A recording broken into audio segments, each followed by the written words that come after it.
20 साल से बिहार में एनडीए का राज, 11 साल से केंद्र में राज, विधायक से लेके एमपी से लेके मुख्यमंत्री से लेके प्रधानमंत्री तक एनडीए का है।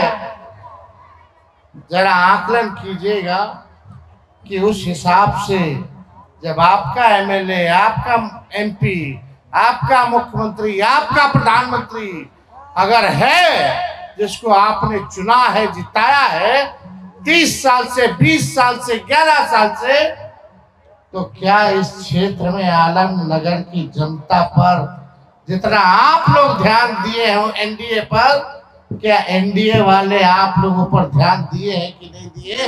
जरा ये विचार करने। गरीबी है कि नहीं है? बेरोजगारी है या स्मार्ट मीटर लगा है? कई जगह लग रहा है, कई जगह नहीं लगा होगा, लेकिन बिजली का बिल से लोग परेशान है कि नहीं है? दाखिल खारिज जो सर्वे हो रहा है, घूसखोरी सीओ से लेकर के सब बढ़ा है कि नहीं बढ़ा है? सर्वे जो हो रहा है, दाखिल खारिज जो हो रहा है, लोग परेशान है कि नहीं? हत्या, लूट, अपहरण, बलात्कार हो रहा है कि नहीं हो रहा है? सब कुछ हो रहा है।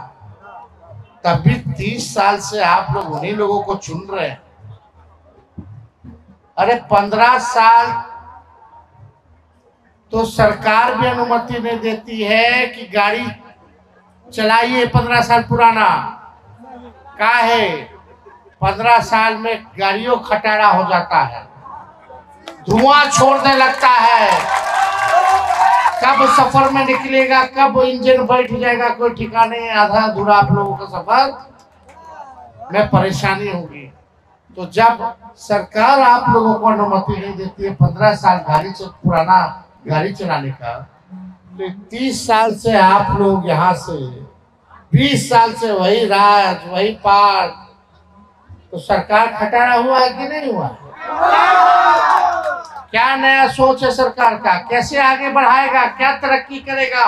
कोई एनडीए का नेता आके बताया आलमनगर के लिए हम ये करेंगे जिससे आलमनगर के लोगों का विकास होगा, तरक्की होगा, गरीबी मिटेगी, महंगाई कम होगी, भ्रष्टाचार खत्म होगा, कानून व्यवस्था अच्छा रहेगा, महंगाई।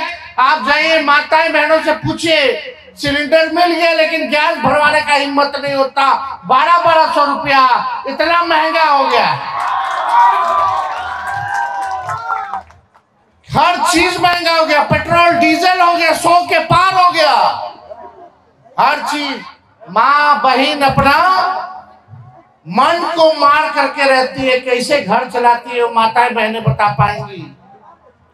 लोग पलायन कर रहे हैं, नौकरी नहीं मिल रहा बाल बच्चा को, दूसरा राज्य जा रहा है कमाने, कैसे घर चल रहा है, क्या हो रहा है, इस पे कोई चर्चा नहीं कर रहा।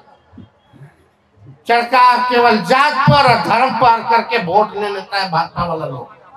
केवल जात के नाम पे और धर्म के नाम पे ये भाजपा के लोग, एनडीए के लोग वोट लेते हैं, राज कर रहे हैं।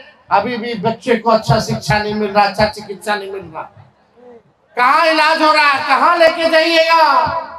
जब तक अस्पताल पहुंचिएगा, एम्बुलेंस आएगा, तब तक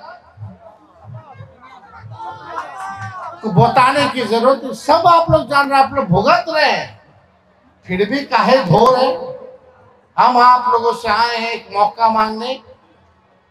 20 साल देख लिया, 30 साल देख लिया आप लोगों ने, एक बार केवल 5 साल के लिए तेजस्वी को आप मौका दे करके दिखाइए। हम लोग नए सोच के हैं, नया विचार है, सबको साथ लेकर के चलेंगे, एक नया बिहार बनाना है। 17 महीने हम सरकार में थे तो हमने 5 लाख लोगों को सरकारी नौकरी दिया, 3.5 लाख सरकारी नौकरी प्रक्रियाधीन कराए। मिला कि नहीं मिला 5 लाख नौकरी? तो आप देखिएगा, हम तो वादा किए थे 10 लाख का 20 में, तो हमारे चाचा कहते थे कहाँ से लाएगा, अपना बाप के पास से लाएगा पैसा।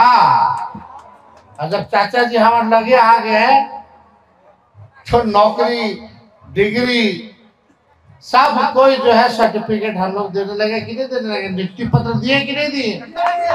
अब वही चाचा कहते हैं कि हमने नौकरी दी, आप तो असंभव कहते थे। फिर भी हम लोग आएंगे सरकार में, एक मौका दीजिएगा तो लाखों में सरकारी नौकरियां तो मिलेंगी ही, लाखों में रोजगार की भी व्यवस्था होगी। और खास तौर पे माताएं बहनों के लिए माई बहन मान योजना हम लोग लाएंगे। और हर महीना माई बहन मान योजना में हर महीना माताएं बहनों के खाते में 2500 रुपया डायरेक्ट डलवाने का काम किया जाएगा। हर महीने डायरेक्ट 2500 रुपया। और गैस सिलेंडर जो मोदी जी नीतीश जी जो 1200 के पार कर दिए, उसको 500 रुपया हम लोग करने का काम। बिजली जो महंगा हो गया है, कितना महंगा हो गया है बिजली। सबसे गरीब राज्य देश का कौन है, और सबसे महंगा बिजली कौन कहाँ मिलता है, यह न्याय है कि नहीं। सबसे गरीब राज्य बिहार और सबसे महंगा बिजली खरीदते हैं हम लोग, सबसे महंगा पूरे देश में। यह न्याय है। हम लोग आएंगे सरकार में, मौका मिलेगा तो 200 यूनिट फ्री में हर घर को बिजली हम लोग दिलवाने का काम करेंगे। 200 यूनिट का मतलब 1500 से 1800 रुपया समझ जाइए कि आपका बिल अगर आएगा तो माफ हो जाएगा बिजली का। ये काम हम लोग करेंगे। वृद्धा पेंशन, दिव्यांगों का पेंशन, विधवा पेंशन 400 रुपया मिलता है मात्र। 400 से काम चलने वाला है इस महंगाई में। और भी मिलता है तो समय पर नहीं मिलता, उसमें से भी 50 रुपया रख लेता है। ये स्थिति है। हम लोगों की सरकार बनेगी तो विधवा पेंशन, वृद्धा पेंशन, दिव्यांगों का पेंशन 400 से बढ़ा के 1500 रुपया हम लोग करने का काम करेंगे। और बाकी का योजना हम लोग लाएंगे। डोमिसाइल कानून हम लोग लाएंगे, जहां बिहार के लोगों को बिहार में अगर नौकरी मिले तो 100% बिहारियों को नौकरी मिले सरकारी में। ये नीति हम लोग लाने का काम करेंगे।